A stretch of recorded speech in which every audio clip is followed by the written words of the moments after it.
적조 발생 요인으로 틀린 것은 어느 것인가? 적조 발생이란 바닷물이 붉게 변하는 현상으로서 플랑크톤 같은 것들이 번식이 활발해지면서 발생한다라고 생각을 해주면 되겠습니다. 자, 그러면 이 플랑크톤이 살기 위한 조건이 완벽하게 된다면 이 적조가 발생된다라고 생각해주면 되겠죠. 자, 그럼 첫 번째, 수계의 연직 안정도가 작다라고 했는데 연직 안정도가 클 경우 플랑크톤이 몰리게 되어서 적조 현상이 발생되는 것입니다. 따라서 적조 현상으로 틀린 것은 연직 안정도가 작은 것이 아니라 큰 경우에 발생된다라고 볼 수 있겠죠. 정답은 1번이 되겠고, 두 번째, 플랑크톤이 살기 위해서는 질소와 그 다음에 이내에 영양염 공급이 충분했을 때 이렇게 적조 현상이 발생될 수 있다고 볼 수 있습니다. 자, 그 다음 세 번째, 3번을 보도록 하면 하천수 유입으로 해수의 염분량이 저하된다. 자, 염분량이 많아지게 되면 어떻게 된다? 염분량이 많아지면 그만큼 삼투압 현상이 발생할 수도 있고 플랑크톤이 살기 힘든 조건이 되기 때문에 그만큼 적조 현상이 발생되지 않지만 반대로 염분량이 저하됐을 경우에는 플랑크톤이 살기 좋아져서 적조 발생이 일어날 수 있다라고 알 수 있습니다. 자, 그 다음에 해저의 산소가 고갈됐을 경우에도 적조 현상 발생이 일어날 수 있다라는 걸 파악할 수 있겠죠. 3번 문제 보도록 하겠습니다. 친수성 콜로이드에 대한 내용으로 잘못된 것은 어느 것인가? 대표적으로 콜로이드는 소수성과 친수성으로 볼 수 있습니다. 친수성은 말 그대로 물과 친한 상태의 콜로이드, 소수성은 물과 친하지 않은 상태의 콜로이드라고 생각해주면 되겠습니다.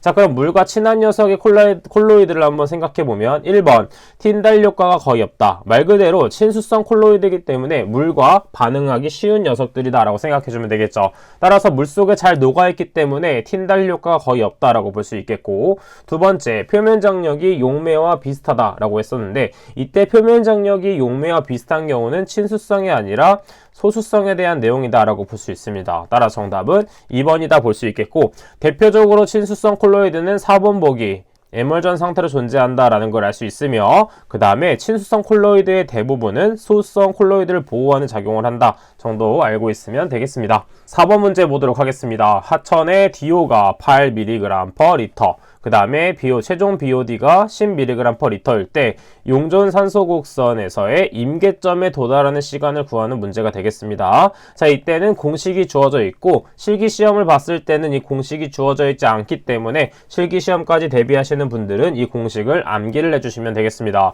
자, 이때 온도는 20도, 포화 농도는 9.2mg/L, 그 다음에 탈산소 계수는 0.1, 그 다음에 제포의 계수는 0.2로 주어져 있습니다. 자, 그럼 지금 보게 되면 문제에서 주어진 것을 웬만한 거는 다 그대로 대입하면 되지만 지금 문제에서 안 나와 있는 거는 자정 계수 안 나와 있고요. 자, 그럼 F값은 제포의 계수와 탈산소 계수를 이용해서 구해줘야 되겠고, 그 다음에 DO, 초기 부족력도 구해줘야 되겠습니다. 자, 그럼 첫 번째, 자정계수 먼저 구해보도록 할게요. 자정계수 어떻게 구한다고 했죠? 물로 기준으로 봤을 때 날아가는 녀석과 들어가는 녀석, 즉 날아가는 녀석이 아래쪽에서 날아가기 때문에 탈산소 계수인 K1, 제포기 계수는 다시 물로 들어가는 성질이기 때문에 K2가 된다.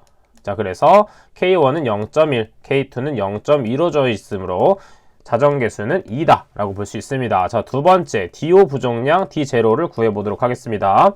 초기 산소 부족량이기 때문에 전체 9.2, 포화 상태의 9.2에서 하천의 DO를 빼주면 되겠습니다. 즉 1.2mg/L가 된다라는 걸 알 수 있겠죠. 자, 나머지는 그대로 대입만 하면 되기 때문에 한번 대입을 하나씩 해보도록 하겠습니다. 자, 지금 K1 값은 몇으로 주어져 있다? 0.1로 주어져 있고요. 자, 그 다음에 자정계수는 2로 우리가 구했습니다. 자, 이렇게 대입해주면 되겠고, 그 다음에 로그, 괄호, 그 다음에 자정계수는 2, 1 마이너스 2 마이너스 1, 그 다음에 L0는 무엇이냐면 최종 BOD가 되겠습니다. 따라 10분의 D0는 1.2가 되겠죠. 자, 그래서 계산기에 그대로 대입을 하게 되면 2.46 데이라는 값이 나오게 됩니다. 따라서 정답은 몇이 된다? 1번이 된다 체크해 볼 수 있게 되는 것이죠. 7번 문제 보도록 하겠습니다. 어떤 폐수에 BOD5가 300mg/L, COD가 400mg/L였다. 이 폐수의 남분해성 COD는 얼마인가? 라는 문제가 되겠습니다. 자, 이때 탈산소 계수는 0.01로 주어져 있습니다. 자, 그럼 이것을 활용해서 구하기 위해서는 먼저 BOD 6값을 구한 다음에 우리가 구분을 해줘야 되겠죠. 자, 왜냐하면 COD는 어떻게 구성되어 있다? COD는 생물학적으로 분해 가능한 녀석 더하기 생물학적으로 분해 불가능한 녀석으로 구분할 수가 있습니다. 따라서 BDCOD 플러스 NBD COD로 볼 수 있겠고, 자, 이때 BDCOD는 생물학적으로 분해 가능한 녀석에 대한 COD이기 때문에 다른 말로는 뭐다? BOD U와 같다라는 걸 알 수가 있습니다. 자, 그럼 우리는 BOD 공식을 이용해서 BOD U를 구해줘야 되겠죠. 자, 그래서 BOD T는 뭐다? 최종 BOD 곱하기 1-10의 마이너스 탈산소 계수 곱하기 시간이 되겠습니다. 자, 문제에서는 BOD5가 주어져 있기 때문에 T 값에 5를 대입해주면 되겠죠. 자, 그러면 BOD5는 BOD U 곱하기 1-10의 마이너스 0.01 곱하기 5라고 할 수 있지만, 지금 자세히 보면 day가 아니라 hour로 나와 있다는 걸 알 수가 있습니다. 따라서 여기서 시간 단위를 day로 바꿔주기 위해서 24를 더 곱해준다 라고 볼 수 있겠죠. 자, 그 다음에 이때 BOD5는 여기다가 몇을 대입해준다? 300을 대입해주면 되겠습니다. 따라서 괄호에 있는 것을 좌측으로 나눠주게 되면 우리는 바로 BOD U값을 구해낼 수 있게 되는 것이죠. 자, 이때 BOD U값을 계산하게 되면 320.2035 mg/L라는 값이 나오게 됩니다. 자, 그럼 우리는 COD가 400이고 BDCOD, 즉 BOD U값을 구했기 때문에 NBDCOD를 그대로 구할 수 있게 되는 것입니다. 따라서 NBDCOD는 어떻게 구할 수 있다? COD 400에서 1번에서 구한 320.2035를 빼준 값인 몇이 되냐면 약 80 정도가 나온다 라고 볼 수가 있습니다. 원래 79점 몇몇 나오는데 대략적으로 80이 나온다 라고 볼 수 있겠죠. 정답은 3번이 된다 체크해 볼 수 있게 되는 것입니다. 자, 이것도 마찬가지로 실기시험에서 많이 출제되는 부분이기 때문에 COD를 어떤 식으로 구분할 수 있고 BOD 공식을 어떤 식으로 활용할 수 있는지 반드시 해보셔야 되겠습니다. 12번 문제입니다. 용전산소를 6mg/L로 유지하기 위해서 산소의 섭취 속도가 40, 그 다음에 총괄산소 전달 계수는 구하는 문제가 되겠습니다. 자, 이때 마이너스 1은 위첨자로 바꿔줘야 되겠죠.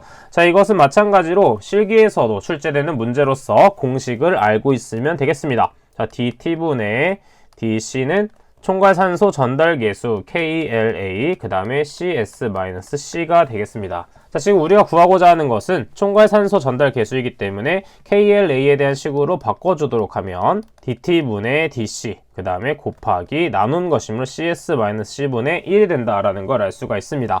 자, 그래서 지금 계산을 해보도록 하면 이때 산소 섭취 속도가 시간당 농도 변화량이라고 볼 수 있으므로, 자, 이것을 그대로 대입해주면 되겠죠. 40mg/L가 되겠고, 자, 이때 포화 농도가 CS가 되겠죠. 자, 포화 농도가 CS이기 때문에 9.07, 그 다음에 용존산소 농도가 마이너스 6이 되겠습니다. 자, 이때 단위는 mg/L이기 때문에 mg/L가 된다라는 걸 알 수 있고, 이때 mg과 mg, 리터와 리터는 소거가 돼서 지금 hour의 역수의 단위가 남게 되죠. 계산기에 그대로 대입을 하게 되면 13.03 hour의 역수.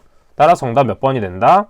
4번이 정답이 된다 체크해 볼 수 있게 되는 것입니다. 자, 13번 문제 보도록 하겠습니다. 세포비 증가율 뮤맥스의 80%, 그 다음에 기질농도가 있고, 그 다음에 뮤맥스의 20%인 기질농도 20이 있을 때 이때 기질농도 80과 기질농도 20에 대한 비율을 구하는 문제가 되겠습니다. 자, 이것도 마찬가지로 실기시험에서 많이 출제되는 부분이기 때문에 공식을 반드시 암기하고 있어야 되겠습니다. 자, 그래서 공식을 그대로 적용을 해서 계산을 해보도록 할게요. 그래서 R은 X 곱하기 KS 플러스 S분의 S라고 볼 수 있겠고, 자, 이때 S에 대한 식으로 바꿔서 보도록 하면 KS를 넘겨서 보도록 하겠습니다. KS 플러스 S, 그 다음에 Rmax 곱하기 S가 되겠고, 자, S에 대한 식으로 정리하기 위해서 R 곱하기 KS 플러스 RS, 그 다음 Rmax 곱하기 S가 되겠죠. 자, S에 대한 식으로 묻게 되면 어떻게 되냐면 우측으로 넘겨서 R 곱하기 KS는 S로 묶어서 Rmax 마이너스 R이 됩니다. 자, 그래서 S에 대한 식으로 나타내게 되면 Rmax 마이너스 R 곱하기 KS가 된다라는 걸 알 수 있겠죠. 따라서 먼저 S80을 구해보도록 하겠습니다. 자, S80이라는 것은 이 R값에 0.8을 대입한다라는 걸 알 수 있고, 그 다음에 문제에서 주어진 것을 봤을 때 따로 주어진 것이 없으므로 이때 Rmax 값은 1로 놓고 봐주시면 되겠습니다. 자, 그래서 보도록 하면 1 마이너스 0.8, 그 다음에 KS 곱하기 0.8이 되겠고, 두 번째 S20은 1-0.2, 그 다음에 ks 곱하기 0.2가 되겠죠.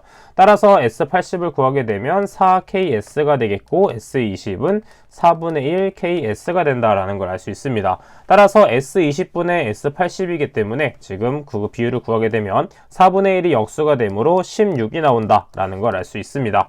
따라 정답 몇 번이 된다? 3번이 정답이 된다 체크해 볼 수 있겠죠.